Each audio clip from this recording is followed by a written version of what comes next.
All right, this thing is back up and running, more or less. And it's holding pretty steady at like 170 degrees. And what I did was the hot supply water coming out of the diesel goes up here and it comes in on the top, and this did run in parallel to the cold return.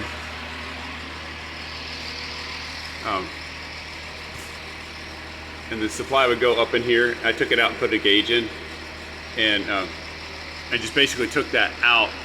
And so now this is the cold return coming out of the slab, going up here, and then so the cold back to the diesel comes and it sucks it out of there, and this at like 70, what do we got there?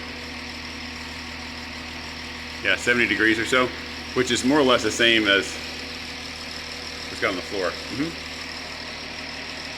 And the good thing is, kind of see this here, it's about what it's showing on that gauge. And even right here, this far out, it's just 70 degrees. It starts to get a little warmer as I get closer over here. But let me show you this first.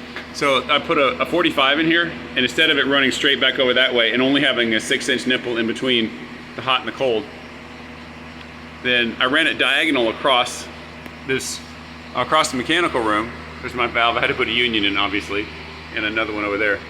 But then I ran it over here, thinking that the cold would run this way and it would just kind of push it. I was really tempted to go get one of these Y.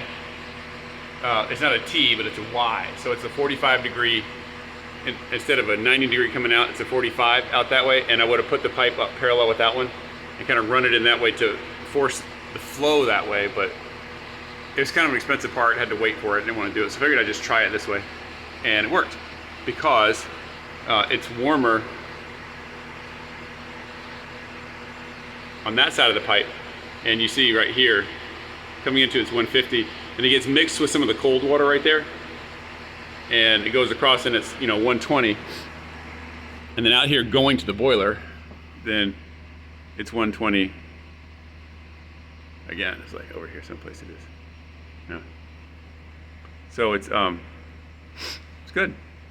It's actually working, which means that the water going out to the boiler is where the hot from the diesel is going, and it's not going backwards, which is what I hope. So this is it's about 13 feet here of this pipe, and that's enough to just make sure that the whole flow, whether it's turbulent or not, or whether it's mixed or not, just kind of generally moves that way and takes the heat with it. And it's been running for half an hour, and I think that it's looks like it's reached a steady state.